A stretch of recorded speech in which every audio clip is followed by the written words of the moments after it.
행전 7장인데 좀 길어요. 1절부터 60절까지 나와 있습니다.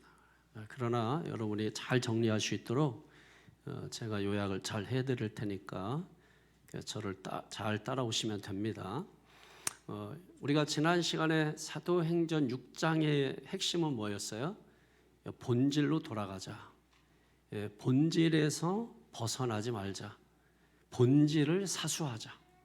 본질을 회복하자. 믿습니까? 사도행전 6장. 그래서 교회의 본질, 성도의 본질에 대해서 말씀드렸죠. 교회의 본질은 기도와 말씀이다.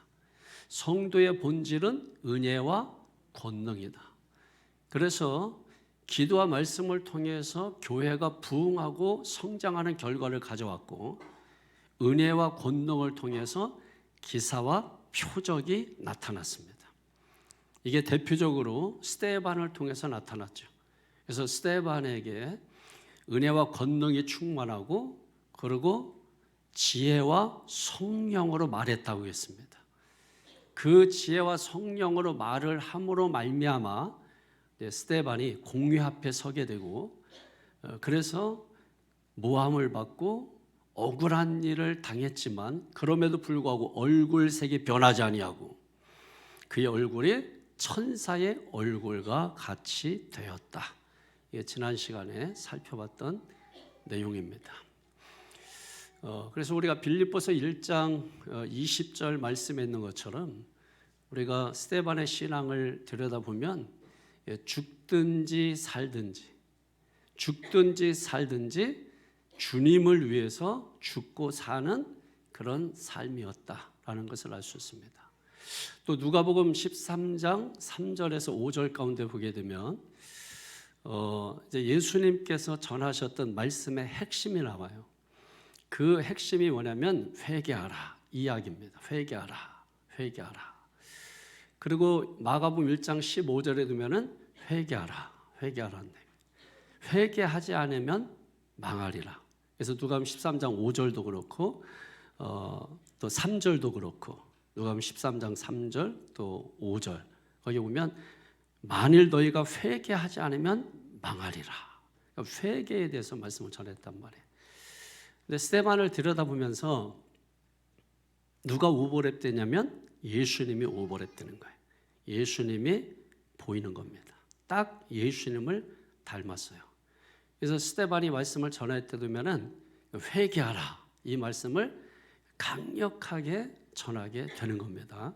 그래서 예수님도 회개하라 이렇게 말씀을 전했고, 스데반도 회개하라 이렇게 말씀을 전하게 되었습니다. 로마서 14장 8절 말씀을 보게 되면 우리가 사나 죽으나 믿습니까? 빌립보서 1장 20절에는 우리가 살든지 죽든지 누구를 위해서? 그리스도를 위해서, 예수를 위해서. 이것이 스데반의 그런 삶의 모습이었고, 또 스데반을 통해서 이렇게 뭔가 보고 그 스데반의 돌에 맞아 죽고 하는 이 모습을 보고 나중에 사울이 뭐가 됩니까? 바울이 되죠. 바울이 빌립보서 1장 10절에서 그 고백을 하고 있는 거예요. 살든지 죽든지. 그걸 누굴 통해서 본 거예요? 스데반을 통해서 본 겁니다. 그래서 우리의 신앙도 뭐예요? 죽든지 살든지. 누구를 위하여? 사나 죽으나. 누구를 위하여? 그리스도를 위하여. 로마서 14장 8절에 그리스도를 위하여. 사나 죽으나 그리스도를 위하여. 할렐루야. 그럼 이 신앙과 이 믿음 되기를 주의 이름으로 축원합니다. 7장 말씀에는 이제 스데반의 설교와 스데반의 순교에 대해서 나옵니다. 그래서 1절에서 60절까지이기 때문에 이거를 구분하지 않으면 우리가 이해하기가 어려운데, 어떻게 구분하냐면 우선 1절에서 50절까지, 51절에서 53절까지, 그리고 54절에서 60절까지 이렇게 구분을 할 수 있습니다. 어떤 내용이냐면 이런 내용입니다. 1절에서 50절까지는 설교입니다. 스데반의 설교. 실제적으로 설교는 어디서 끝나냐면 53절에서 끝납니다. 그러나 내용을 조금 구분하기 위해서 51절부터 53절은 따로 끊어서 여기서 강조하는 게 뭐냐면 회개를 촉구합니다. 회개를 촉구하는 내용이에요. 그리고 54절에서 60절에 오게 되면은 스데반의 순교의 모습이 나오는 것입니다. 스데반의 순교의 모습이 나와요. 그래서 이 내용을 크게 여러분들이 이렇게 기억하면서 그러면 이 말씀을 들으면 되겠습니다. 우선 첫 번째로 보면은 스데반의 설교에 대한 부분이죠. 스데반의 설교. 그 설교가 1절에서 50절인데 이것도 너무 기니까 우리가 또 구분을 좀 해야 될 필요가 있습니다. 일단은 이 1절에서 50절에 보면은 여러분이 9명의 사람 이름을 볼 수 있어요. 9명의 사람 이름. 지금 봐도 못 찾아요. 앞으로 보세요. 누가 나오냐면 아브라함, 이삭, 야곱, 요셉, 모세, 아론, 여호수아, 다윗, 솔로몬, 432 이렇게 나와요. 왜 432로 제가 나눠놨냐면 이게 시대적으로 구분을 해 놓았기 때문에 그래요. 시대적으로 구분을 해 놓았는데 어떻게 해 놨냐면 아브라함, 이삭, 야곱, 요셉에 대해서는 1절에서 16절까지 나옵니다. 그리고 모세와 아론과 여호수아에 대해서는 1절에서 16절이죠. 17절에서 45절까지 나옵니다. 그리고 다윗과 솔로몬에 대한 이야기는 46절에서 50절까지 나옵니다. 여기까지는 잘 따라오고 있죠? 자, 그러면 아브라함, 이삭, 야곱, 요셉은 시대적으로 어떻게 구분하냐면 이거는 창세기부터 창조시대, 그죠? 창조시대라고요. 그 다음에 족장시대를 표현하는 겁니다. 그리고 모세와 아론과 여호수아는 뭐겠어요? 출애굽 시대, 그리고 광야 시대, 그리고 가나안 정복 시대. 이 시대를 이 세 인물이 보여주는 겁니다. 그리고 다윗과 솔로몬은 뭐겠어요? 왕정 시대입니다. 그래서 이 말씀들을 또 이렇게 구분해 보면서 이 말씀의 핵심이 있어요. 핵심 구절. 예를 들면 1절에서 6절의 핵심 구절은 뭐냐면 5절입니다. 체크해 놓으세요. 그 다음에 17절에서 35절의 핵심 구절은 뭐냐면 37절입니다. 그리고 46절에서 50절의 핵심 구절은 46절입니다. 그리고 미리 말씀드리면 51절에서 53절, 그죠? 51절, 53절의 핵심 구절은 여기는 따로 구분하지 않으니까 이 둘은 짧으니까 여기에서는 52절이 핵심 구절입니다. 그리고 여기에서 핵심 구절은 59절에서 60절 아니면 뭐 60절 이렇게도 좋은데 59절, 60절 같이 보면 좋을 것 같아요. 이렇게 핵심 구절을 오늘 중심으로 해서 이 시간 말씀을 우리가 듣게 될 겁니다. 자, 우선 여러분이 이 내용 인지하셨죠? 창세기 저희와 이 사도행전 7장이 딱 머릿속에 다 들어오죠. 이게 지식의 말씀이 있어야 돼요. 그러니까 지식의 말씀이 없으면 여러분 설교를 들어도 몰라. 그리고 듣고 나도 이게 무슨 내용인지 몰라. 그냥 신앙적인 얘기는 그건 성경 안 읽어도 할 수 있는 거잖아요. 근데 성경 얘기는 못해. 왜? 지식의 말씀이 없어서. 지식의 말씀 있는 사람은 성경 구절도 어디에 뭐가 있고 어디에 뭐가 있고 이걸 잘 하시는 분들이 있잖아요. 지식의 말씀이 있어서 그래. 지식의 말씀이 없는 사람은 몰라. 맨날 설교 10년, 20년 들어도 몇 장 몇 절에 뭐가 있냐, 또 어느 지역에 뭐가 있는지, 또 이 내용이 또 어떤 내용인지를 잘 몰라요. 지식의 말씀이 없어서 그런 것입니다. 그러니까 여러분들이 사모해야 돼요. 그러니까 지식의 말씀에 은사를 사모하면 하나님께서 그 은사를 주신다고. 그래서 기억나게 하시고 기억되게 하시고 그런 은혜를 하나님께서 부어주세요. 그러니까 저도 여러분 다 이렇게 내용을 이해하고 그 이해한 것을 머릿속에 넣어서 그걸 기억해서 말씀을 드리는 거잖아요. 그러니까 여러분 지식의 말씀을 여러분 사모하셔야 됩니다. 자, 우선 첫 번째가 1절에서 50절이죠. 그 50절 가운데 대표 말씀이 몇 절이라고 했습니까? 대표 말씀이 1절에서 50절 가운데 세 단락으로 또 나누잖아요. 세 단락으로 나누는데 1절에서 16절의 대표 말씀이 뭐예요? 5절입니다. 자, 그런데 여기는 또 다시 한 번만 좀 보면 1절에서 50절까지의 핵심 인물이 나와요. 핵심 인물은 앞에 있어요. 누구예요? 아브라함. 누구예요? 모세. 누구예요? 다윗.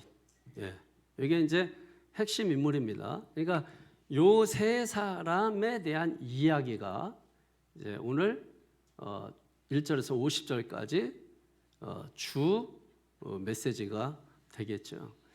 이 솔로몬의 설교를 보면은 예수 얘기가 없어요. 하나님의 아들 메시아 예수 얘기가 없어요.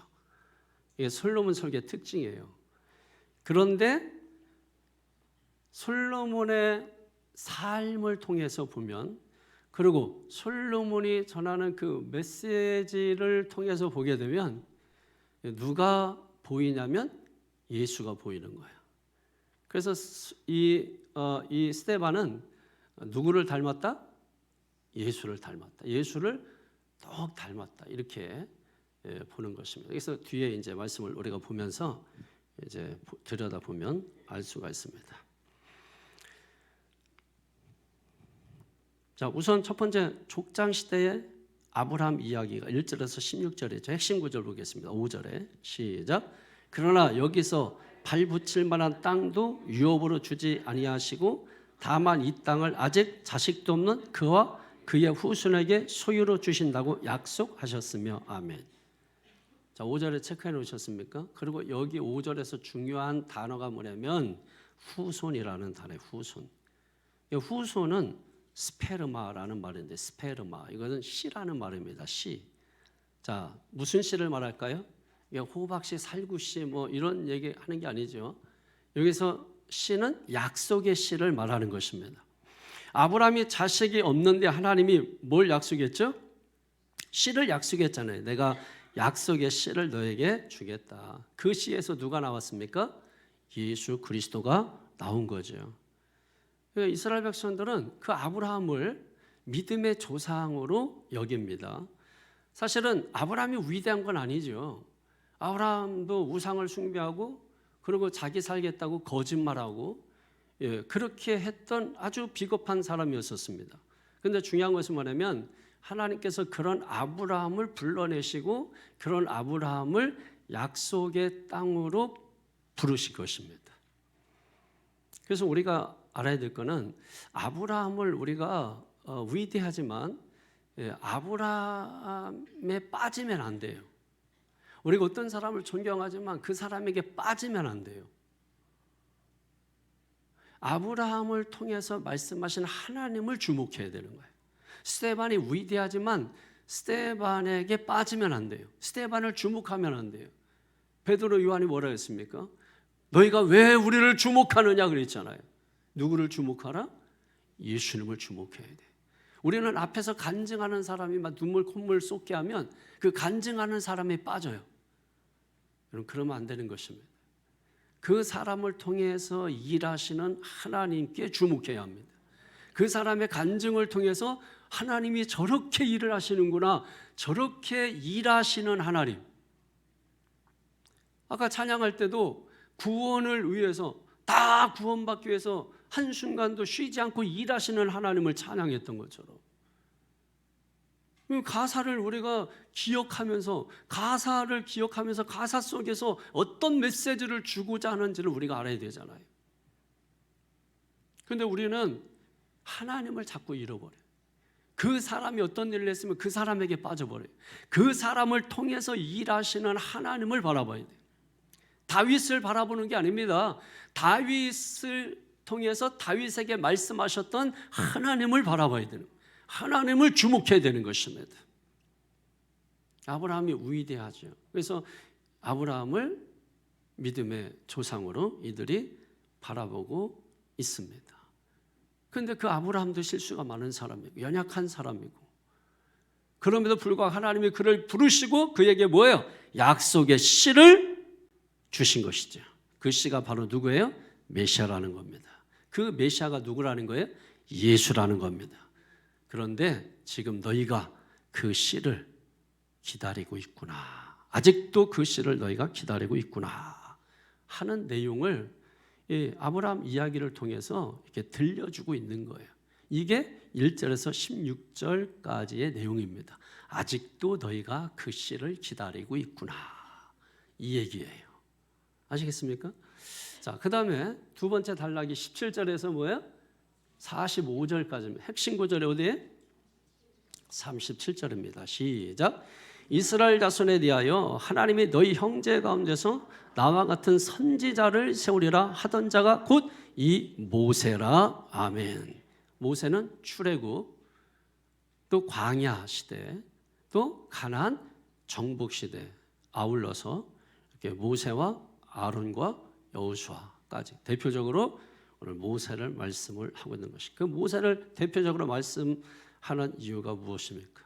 오늘 모세가 한 말 때문인 거예요. 그 모세가 한 말이 무슨 말이에요? 한 선지자를 세우겠다. 자, 아브라함이 한 말은 뭐죠? 아브라함을 통해서 뭡니까? 하나님께서 아브라함을 통하여 약속의 씨를 주겠다라는 거예요. 그런데 너희가 그 씨를 뭡니까? 지금도 기다리고 있구나, 이 얘기죠. 그 다음에 이 모세를 통해서는 무엇을 말씀한다고요? 선지자를 세우겠다, 이렇게 말씀하죠. 자, 교회 시대가 오는데 이제 참 선지자가 올 것이다. 이 참 선지자가 누구냐? 바로 메시아로 오실 누구다? 예수다 하는 내용을 주고 있는 겁니다. 여러분 신명기 18장 15절에 보면 이런 말씀이 있어요. 네 하나님 여호와께서 너희 가운데 네 형제 중에서 너를 위하여 나와 같은 선지자 하나를 일으키시리니 너희는 그의 말을 들을지어다. 너희는 그의 말을 들을지어다. 여러분 예수님이 선지자시죠. 그렇기 때문에 하나님께서 예수님의 입에 그의 말을 주셨기 때문에 너희는 그의 말을 들을지어다. 신명기 18장 18절에 내가 그들의 형제 중에서 너와 같은 선지자 하나를 그들을 위하여 일으키고 내 말을 그 입에 두리니 내가 그에게 명령하는 것을 그가 무리에게 다 말하리라. 자, 선지자이신 누구의 말씀을 들어야 돼요? 예수님의 말씀을 들어야 되는 거죠. 선지자는 하나님 말씀을 전하는 자예요. 그런데 이스라엘 백성들이 누구를 거역했습니까? 모세를 거역하고 모세를 반항하고 돌로 쳐서 죽이려 하고, 그런 것처럼 지금 너희들이 그 예수를 죽이려고 하는구나 하는 내용이 지금 두 번째 챕터에서 말씀을 하고 있는 것입니다. 자, 그 다음에 세 번째 챕터는 뭐예요? 46절에서 50절까지죠. 그 내용은 누구를 통해서 보여줍니까? 우리가 잘 알고 있는 왕정시대의 주역인 다윗을 통해서 보여주고 있는 겁니다. 핵심 구절이 뭐예요? 46절입니다. 시작. 다윗이 하나님 앞에서 은혜를 받아 야곱의 집을 위하여 하나님의 처소를 준비하게 하여 달라고 하더니 아멘. 자, 이 말씀을 이해를 하려면 하나님의 처소라는 말이 중요한 말인데, 이게 어디에 나오는 이야기냐면 사무엘하 7장의 내용입니다. 사무엘하 7장은 이제 다 중요하잖아요.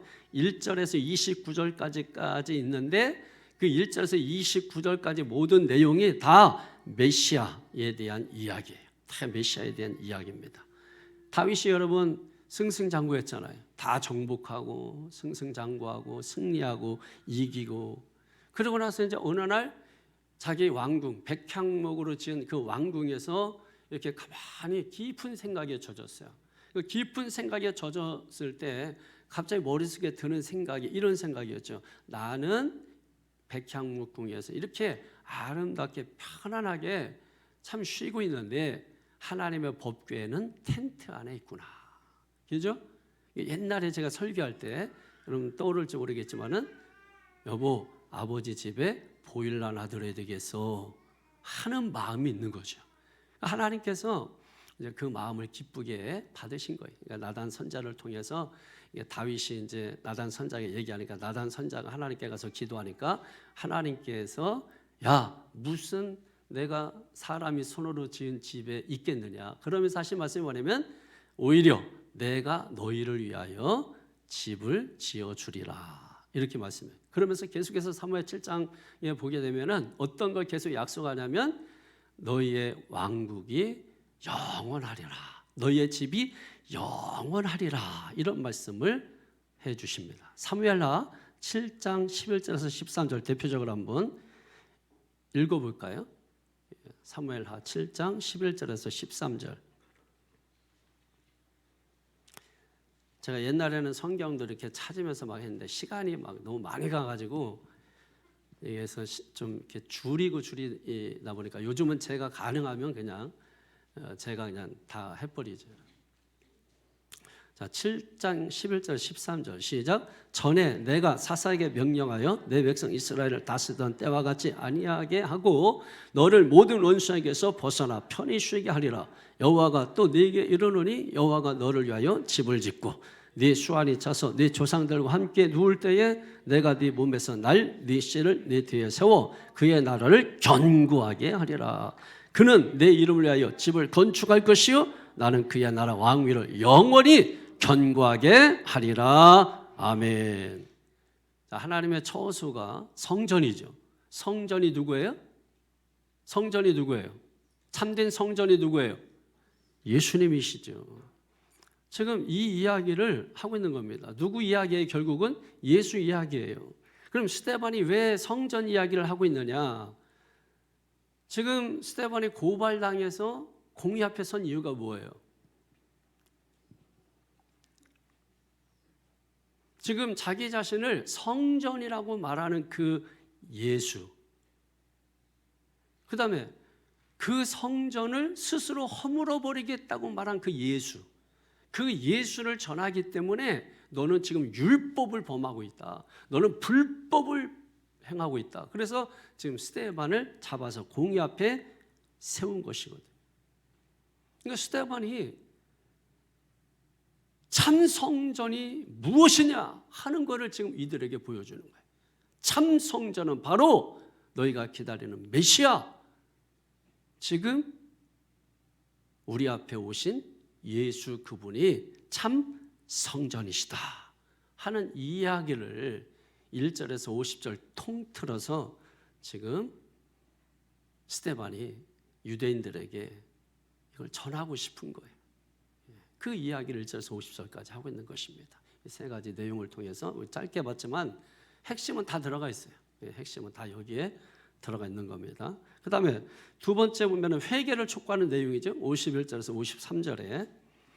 자, 51절 보십시오. 51절에 시작. 목이 곧고 마음과 귀에 할례를 받지 못한 사람들아, 너희도 너희 조상과 같이 항상 성령을 거스르는도다. 자, 이제 좀 이렇게 뭐예요? 거칠어져요.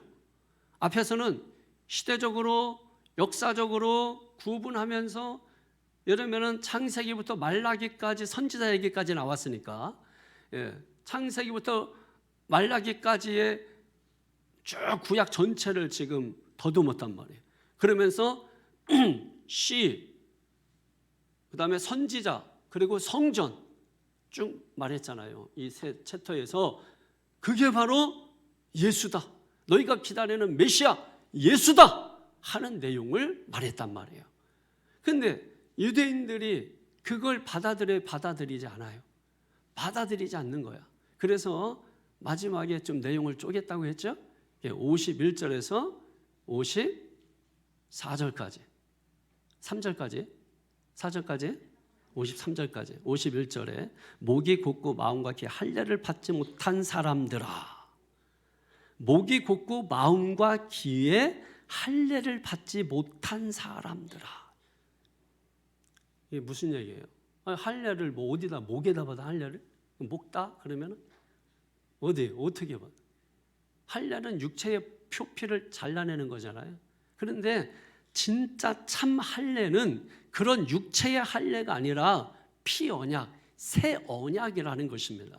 예레미야 4장 4절에 유대인과 예루살렘 주민들아 너희는 스스로 할례를 행하여 너희 마음 가죽을 베고, 마음 가죽을 베라는 거예요. 육체의 표피 가죽을 베는 게 아니라 마음의 가죽을 베고 나 여호와께 속하라. 그리하지 아니하면 너희 악행으로 말미암아 나의 분노가 불같이 일어나 사르리니 그것을 끌 자가 없으리라. 성도 여러분, 우리가 두렵게 들어야 돼요. 그냥 육체의 할례를 받고 종교적인 행위를 한다고 해서 그 사람이 하나님께 속한 자가 아니라고 지금 말씀하는 것입니다. 마음에 할례를 행해야 된다는 거예요. 껍데기가 아니라 마음의 할례, 목, 마음, 귀의 할례를 받아야 된다는 거예요. 그렇지 않으면 종교인이 된다는 거예요. 그러면서 뒤에 하시는 말씀이 뭐예요? 너희도 너희 조상과 같이 뭡니까? 항상 뭘 거스른다? 성령을 거스른다. 그래서 예수가 아니면 구원을 받지 못하는 겁니다. 그러니까 요구하는 게 뭐겠어요? 회개를 촉구하는 겁니다. 회개하라. 방법이 그거예요. 죄인이 구원받을 수 있는 방법은 우리가 행위적으로 우리가 뭘 해서 구원받는 게 아니라 회개하는 것이라는 것입니다. 회개하는 거예요. 마가복음 1장 15절에 회개하고 복음을 믿으라 말씀하잖아요. 회개하지 않으면 망하리라. 누가복음 13장 3절 5절 회개하지 않으면 너희도라고 말씀하고 있어요. 너희도 회개하지 않으면, 만일 너희도 회개하지 않으면 망하리라. 회개해야 된단 말이에요. 항상 우리가 주님 앞에 회개하면서 나아가야 됩니다. 그리고 예수가 누구인지를 말하는 거예요. 선지자, 성전 누구냐? 그분이 바로 의인 예수다. 이렇게 말하는 거죠. 자, 핵심 구절이 몇 절이에요? 52절이죠. 시작. 너희 조상들이 선지자들 중에 누구를 박해하지 아니하였느냐? 의인이 오시리라고 예고한 자들을 그들이 죽였고 이제 너희는 그 의인을 잡아준 자요 살인한 자가 되나니. 아멘. 지금 유대인들에게 선지자들이 외치기를 의인이 온다고 한 이런 선지자들, 의인이 온다고 외친 선지자들을 돌로 치고 톱으로 죽인 거예요. 이런 내용이 이사야서에서 말라기까지 나와 있는 그런 내용들입니다. 오시리라고 한 의인 예수가 오셨는데 그 예수가 어떻게 오셨죠? 죄 없이 사람의 몸으로 오셨어요. 왜 오셨죠? 우리를, 죄인을 어떻게 하려고? 의인 되게 하려고. 그래서 예수님이 의인이 오셨는데 뭡니까? 그 의인을 우리가 죽인 거예요. 여러분이 예수님을 죽인 거예요. 그래서 너희는 살인자다 이렇게 말하는 겁니다. 그럼 우리가 살인자라는 거예요. 왜 살인자죠? 내 죄 때문에 예수가 죽었잖아요. 십자가에 예수가 죽었잖아요. 우리의 죄 때문에 죽었잖아요. 그러니까 우리가 살인자라는 거예요. 그러므로 회개하라는 것입니다. 스데반이 지금 바로 우리가 결과를 알잖아요. 죽음 앞에서, 공의 앞에서. 저는 이번 비상경이 선포되고 진짜 별들이 이렇게 이리가 볼 수 있나? 군대에서도 별들을 잘 못 보는데 그냥 별들 4개부터 3개, 2개 영광급 다 보는데 그 국회 앞에서 쩔쩔매면서 진짜 어떤 장성은 눈물까지 흘리면서 진짜 이게 군인답게 말하는 사람이 한 명도 없어요. 다 변명되고 핑계대고 이유되고 비겁하게 그냥 저는 무엇가 옳다 그러다 이런 얘기 하는 게 아닙니다. 군인은 군인답게 그냥 법대로 처벌받겠습니다. 잘못했으면 잘못한 대로 법대로 처벌받겠습니다. 하면 군인이 끝나는 거죠. 그리고 군인은 뭡니까? 예를 들면 명령에 복종하는 게 군인이죠. 뭐 이게 무슨 계엄에 복종해야 되는 이런 얘기를 하는 게 아니라 군인의 기본 자세는 뭡니까? 명령에 복종하는 것이거든요.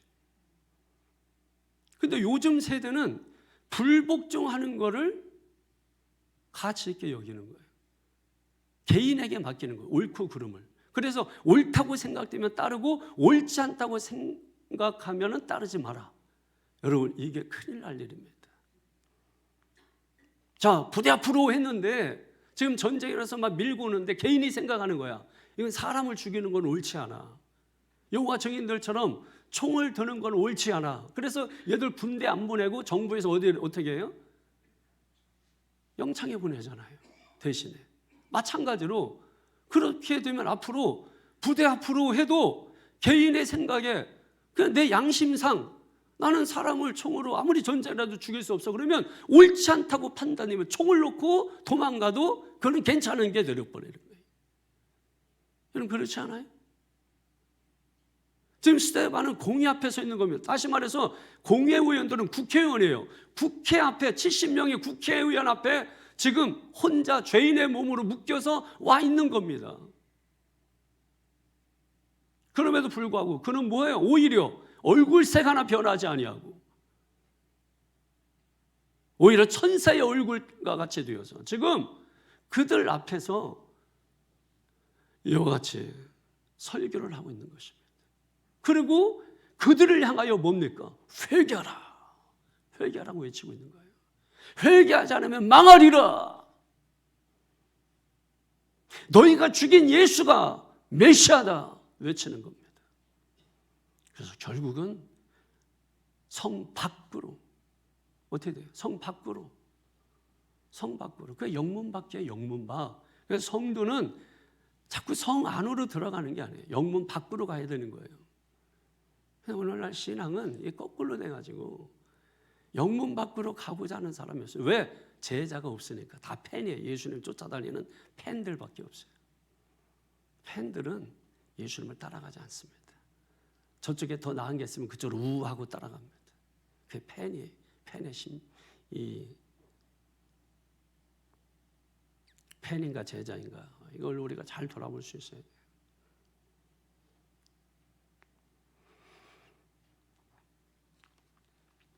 우리도 살인자라는 거예요. 너희가 살인자다. 지금 뭐 무시무시한 말을 하고 있는 거예요. 그 공회원들을 향해서 그 당시에 기득권자들 아니에요. 그들을 향하여 지금 눈 하나 깜짝하지 않고 오히려 천사의 얼굴처럼 되어가지고 사람들이 기겁할 정도로. 그래서 바울이 나중에 빌립보서를 기록하면서 죽든지 살든지 그 고백을 하게 된 게 어떻게 저런 위험 앞에서 저런 공포 앞에서 두려움 앞에서 저렇게 천사 얼굴에 대해서 당당하게 말할 수 있을까? 그때를 지금 회상하고 기억하면서 기록한 거예요. 그래서 자신도 결단하는 거예요. 그 과거를 회상하면서 죽든지 살든지 내가 그리스도를 위해서 죽고 살겠다. 세상에 의인은 없습니다.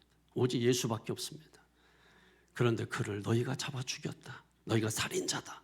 그러므로 회개하라. 이렇게 외치는 거죠. 그럼 마지막 부분에 스데반이 순교당하는 모습이 54절에서 60절까지 나오죠.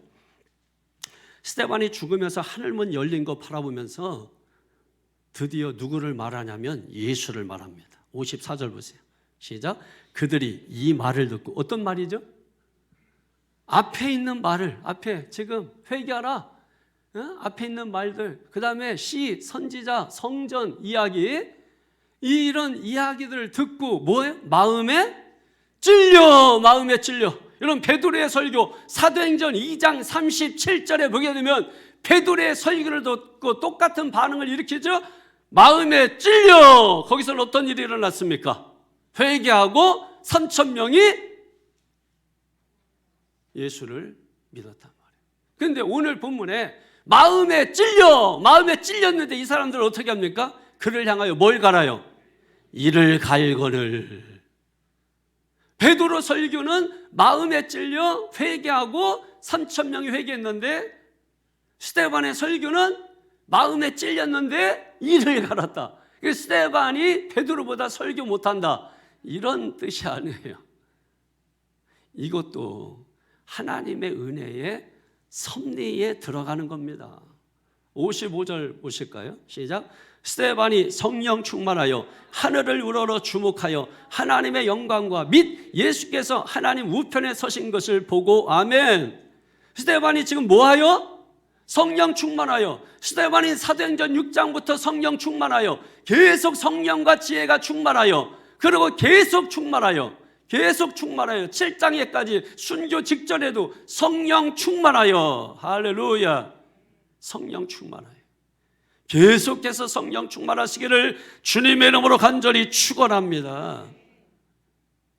지금 이빨을 가는 공연들 앞에서 성령 충만한 거예요. 성령 충만은요, 다른 게 아니라 땅을 보는 게 아니라 어딜 보는 거다?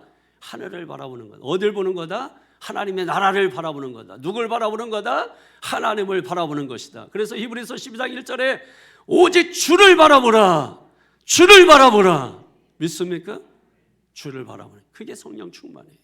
땅을 보는 게 아니에요. 늘 땅을 보고 계산하고, 그게 아니에요. 미래 알 수 없어요. 나도 모르고 여러분도 모르고, 보니까 대통령도 모르고, 보니까 국회의원들도 모르고, 어떻게 될 줄 모르니까 막 이것도 하고 저것도 하고 저것도 하고 이것도 하는데 몰라. 어떻게 될지 아무도 몰라. 이때 중요한 게 뭐냐? 우리의 주권자가 누구인가를 정확히 아는 겁니다. 우리의 주권자가 예수 그리스도라는 것을 정확히 하고 분명히 해놓으면 그분이 역사를 주관하십니다. 여러분, 이때 이게 여러분, 이런 사람이 살아남는 거예요. 우리의 주권자가 누구신가? 그분을 신뢰해야 돼요. 그분이 이렇게 저렇게 흔들어서 결국은 평안하게 할 것이다. 샬롬이 있게 할 것이다. 에이레네가 있게 할 것이다. 믿습니까? 스데반이 성령 충만하여 하늘을 우러러. 할렐루야. 성령 충만하니까 하늘을 바라봅니다. 주목하여 하나님의 영광감이 예수께서 하나님 우편에 서신 것을 보고. 누구를 봐요? 예수님이 보는 거예요. 근데 그분이 어디 계세요? 하나님 우편에. 그리고 거기에 모였던 사람들에게 이렇게 말합니다. 56절 시작. 말하되 보라, 하늘이 열리고 인자가 하나님 우편에 서신 것을 보노라 한대. 그죠? 지금 누구는 보고 있어요? 스데반은 보고 있잖아. 스데반은 보고 있는데 저들은 보지 못하고 있는 거예요. 하나님의 아들이 이 땅에 의인으로 오셨습니다. 지금 그분이 하나님 보좌 우편에 어떻게 계세요? 어떻게 계세요? 서 계신다고. 앉아 계신 게 아니라 서 계신다고. 급박한 거죠. 당장 달려오실 수 있는 거죠. 지금 예수님과 스데반의 눈이 딱 마주친 거예요. 하늘을 딱 봤는데 하늘이 열리면서, 여러분, 예수님이 하나님 보좌 우편에 서 계셨는데 딱 봤는데 예수님과 딱 마주친 거예요. 예수님과 눈이 마주친 거야. 여러분, 이런 사람에게 죽는 게 뭐가 두려워요? 예수님과 눈이 마주친 사람에게 핍박이 뭐가 두려워요? 우리는 문제가 뭐냐면 주권자와 눈을 마주친 경험이 없기 때문에 두려워하는 겁니다. 주권자와 눈이 마주친 경험이 있는 사람은 어떤 환경, 어떤 상황이 와도 두려워하지 않는 거예요. 사도 바울 보시라고요. 주권자를 만났잖아요. 직접 만나서 대화를 나눴잖아요. 두려워하지 않잖아요. 감옥에 들어갔는데 찬송하잖아요. 내일 어떻게 될지 모르는데도 불구하고 찬송하잖아요. 그 가운데서 복음을 전하잖아요. 그러니까 그 다음에 역사가 나타나잖아요. 하나님이 역사를 해줘서 그 역사 가운데 뭘 하는 게 아니라 믿음을 가지고 주님의 일을 했더니 역사가 일어나더라. 쇠사슬이 다 풀리더라. 옥쇠가 다 풀리더라. 묶인 것이 다 풀어지더라. 묶였던 손발이 자유롭게 되더라. 그래서 역사가 나타나는데 우리는 해보지도 않고 역사가 없다는 거예요. 하나님의 응답이 없다는 거예요. 여러분, 하나님의 응답이 없는 게 아니에요. 견디는 힘이 부족한 거예요. 견디는 힘이 부족한 거예요. 따라합니다. 믿음은 견디는 것이다. 견디는 것이다. 그러니까 이빨을 갈든 뭐 돌 던지든 아무 상관이 없는 거야. 스데반에게는 위험이냐 적신이냐 칼이냐 그 어떤 것도 나와 그리스도를 사랑해서 끊을 자가 없느니라. 그리스도의 사랑에서 위험도 적신도 칼도 끊을 수가 없다고 고백할 수 있는 그 이유가 어디에 있을까요? 이게 뭐 말씀을 전한다고 막 목소리 높인다고 이게 되겠습니까, 여러분? 예수님과 눈이 마주쳐야 되는 거죠. 그 경험이 있어야 되는 거죠. 그러니까 스데반은 지금 전혀 두렵지가 않은 겁니다. 그래서 핵심 구절 57절 58절 시작. 그들이 큰 소리를 지르며 귀를 막고 일제히 그들에게 달려들어 성 밖으로 내치고 돌로 칠세 증인들이 옷을 벗어 사울이라 하는 청년의 발 앞에 두니라. 핵심 구절은 그 뒤죠. 이거는 핵심 구절 앞에 있다 이 말씀이에요. 왜 이 사람들이 지금 소리 지르고 귀를 막고 왜 달려들어요? 예수 이야기하니까 듣기 싫은 겁니다. 희한하죠. 예수 이야기만 하면 듣기 싫어가지고 아주 악의 악을 지르는 사람이 있어. 무슨 뭐 조상에 예수하고 원수된 사람이 있나? 아니 무슨 뭐 예수하고 뭔 원수가 졌다고 예수 얘기만 들으면 왜 그러냐? 그게 귀신이 있는 귀신의 역사죠. 예? 귀신의 역사, 악한 영의 역사가 달라붙은 거예요, 여러분. 귀신이 달라붙어가지고 그냥. 그러니까 귀를 막고 58절에 보니까 달려들어서 성 밖으로 내쳐버렸다. 죄인이니까. 죄인은 예루살렘 거룩한 성이잖아요. 거기선 죽을 수 없어요, 죄인은. 그래서 다 성 밖에다가 갔다가 죽이는 거예요. 그래서 던져버리는 거예요. 성도, 진짜 성도는 뭐냐면 영문 밖으로 가는 거예요. 안으로 가는 게 아니라 우리는 다 안에 들어가서 거기서 높은 자리에 서려고 하고 요즘 이제 큰 이게 명예심 이런 거 갖는 게 그러니까 여러분들의 목사가 막 유명해지고 막 명예로워지고 이러면 좋을 것 같죠, 여러분. 타락하는 겁니다. 타락의 길로 가는 거예요. 명예를 갖지 못하도록 해야 돼. 주여, 우리 목사님 명예를 못 갖게 하여 주시옵소서. 땅바닥에 떨어지게 하여 주시옵소서. 박박 기어다니게 하여 주시옵소서. 지난번에는 뭐예요? 설교하다가 죽게 하여 주시옵소서. 사자의 밥이 되더라도 비겁하지 않게 도망가다 죽지 않게 하시고 사자에게도 복음 전하다 죽게 하여 주시옵소서. 그러잖아요. 예?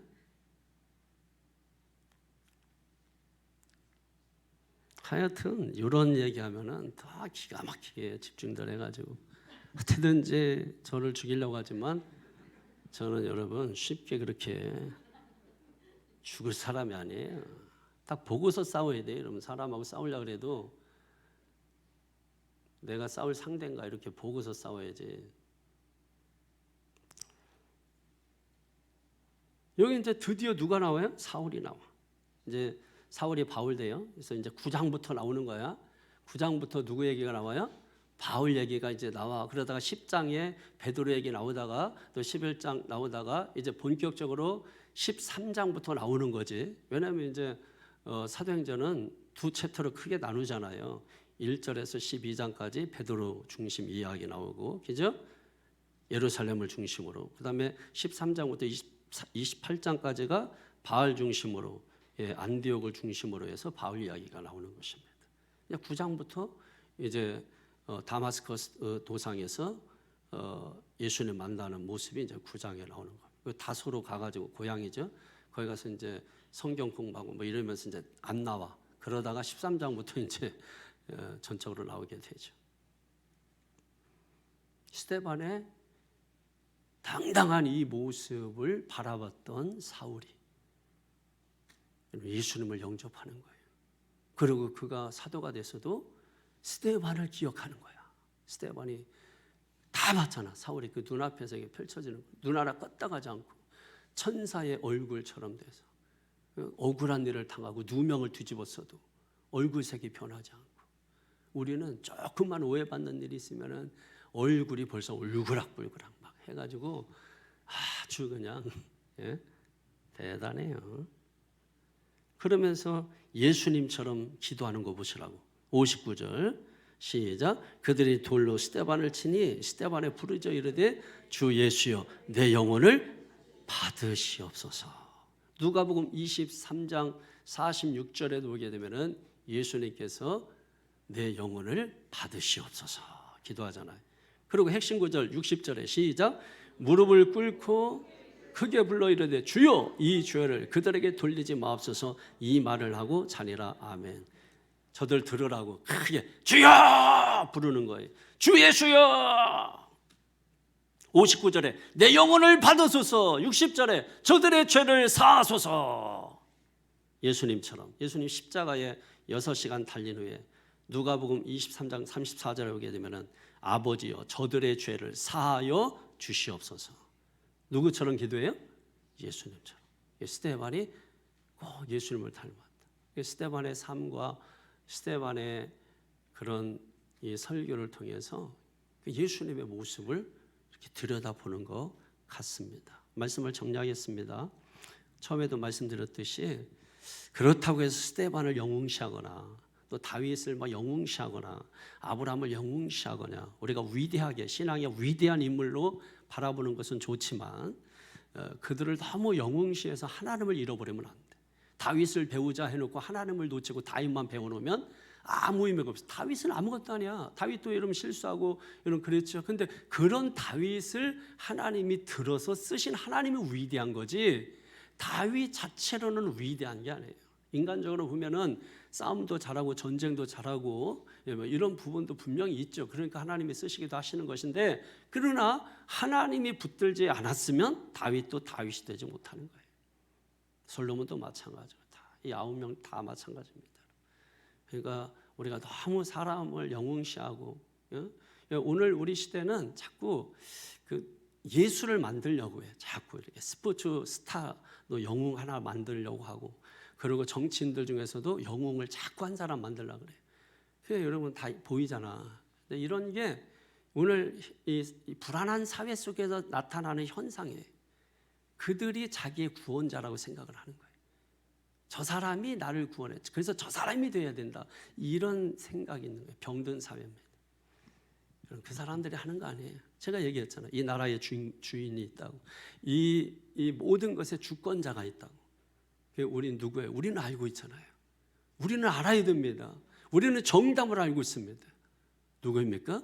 천지를 지으신 창조주 하나님이십니다. 그 하나님께서 인간의 몸을 입고 이 땅에 오셔서 우리의 죄를 대신해 십자가에 죽으신 예수 그리스도.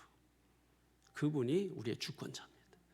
여러분이 이렇게 막 사회적으로 막 이렇게 혼란스럽고 할 때 지혜로운 사람은 영적인 사람은요 바로 우리의 주권자가 누군지 알고 오직 그분에게 맡기는 겁니다. 이 나라의 민족을 하나님 왜 그분에게 주장해야 되고 그분에게 부탁해야 되고 그분에게 요구해야 되고 그러므로 우리가 가정적으로 어렵고 사업적으로 힘들고 그러면 주권자가 누군가를 빨리 찾아야 돼요. 그리고 그분에게 그래서 우리가 어떤 일이 있을 때 막 기도하러 먼저 가시는 분이 있고 기도가 먼저 생각나는 분이 있고 그러면 반드시 해결됩니다. 다 해결됩니다. 하나님 생각 안 나면 여러분의 힘으로 능력과도 한데 힘들죠. 피곤하고 힘들고 지치고 나중에 해결돼도 주의 은혜로 된 게 아니기 때문에 간증도 없고 고마움도 없어요. 근데 기도하고 시작하는 사람은 늘 감사야. 늘 감사. 이번 주에도 뭐 기도하고 시작한 분이 떡 한다 그러잖아요. 그러니까 이게 이제 다 이게 나중에 보면은 되어가는 그 과정과 역사 속에 하나님이 배제되면 안 돼. 그 하나님을 배제를 누가 시키냐? 우리가 시키는 거예요. 하나님은 강도가 아니시기 때문에 하나님은 강제로 하시는 분이 아니에요. 우리가 마음을 열어야 되고 문을 열어드려야 되고. 그래서 여러분 요한계시록 3장 20절 말씀에 문 밖에 서서 두드리노니 라고 하는 이 말씀을 그림으로 그려놓은 그림에 보게 되면은 밖에 뭐가 없냐면 문고리가 없어요. 그 얘기는 뭐냐면 안에서 열어줘야 열 수 있다 이 말이에요. 그래서 우리의 마음의 문을 주님이 노크하고 계신 여러분의 문을 열어야 주님이 들어오신다고. 그때 나는 너와 더불어 먹고 마시고 너도 나와 더불어 먹고 마시리라. 하나님의 나라가 이루어지는 거죠. 자, 오늘 1절에서 60절까지이지만 자, 크게 세 줄기가 있어요. 첫 번째 뭐라 그랬어요? 아브라함을 통해서 씨, 또 모세를 통해서 선지자, 다윗을 통해서 성전. 이게 다 누구를 의미한다? 메시아이신 하나님의 아들이신 예수 그리스도를 의미한다. 그 예수를 지금 스데반이 설교하고 있는 겁니다. 그러면서 그 예수를 너희가 죽였다. 회개하라. 그죠? 회개하라. 너희는 살인자다. 회개하라. 그랬더니 왁 하고 달려들어가지고 성문 밖에다 던져버렸어요. 그 여러분, 하나님의 말씀을 제대로 전하는 사람들은 그렇게 도전을 받는 거예요. 미워하는 사람들이 많아요. 괜히 막 이렇게 미워하고.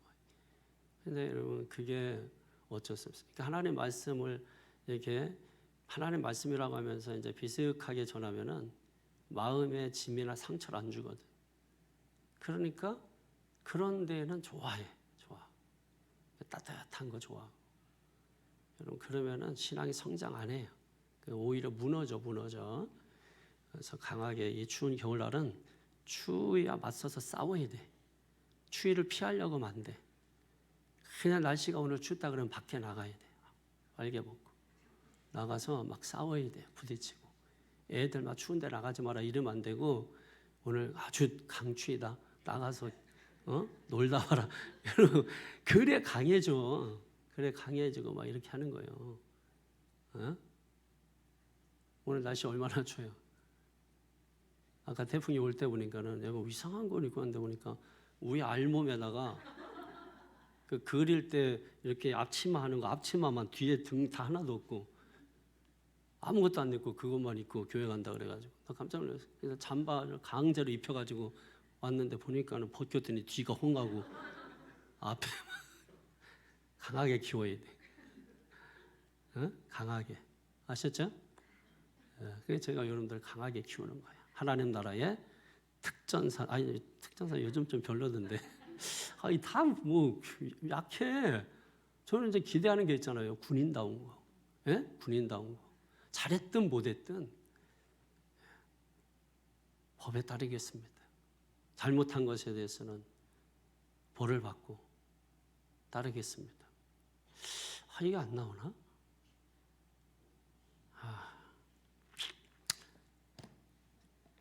옛날에 이제 십자가 놓고 일제시대 때 십자가 밟고 지나가면 살려줬잖아.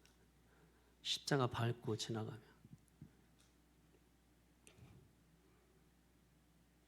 십자가를 안 밟으면 뭐예요? 끓는 물에 넣어서 죽이든지 거죽을 빗기든지 손발톱 다 빼든지 이런 그런 식으로 해서 죽였잖아요. 그래도 십자가를 안 밟고 죽음을 선택하신 분들이 많아요. 지금 여러분 그거 하라면 하겠어요? 못해. 다 밟고 지나간다고. 다 뭐라고 했냐면 마음으로 부인하지 않으면 된다 이거죠. 그리고 잠깐 밟고 지나가가지고 저기서 구주의 십자가 보혈로 찬송하면 된다 이거죠. 다 그런 식이 많잖아요. 그래서 저는 신앙생활하면서 감사밖에 없는 게, 설교 끝나고 나면 죄책감이 제가 제일 크지. 근데 그럼에도 불구하고 하나님 내 입술을 사용해 주시고 또 우리를 예배자로 세워주시고, 그러니까 감사한 거밖에 없는 거예요. 그냥 감사해.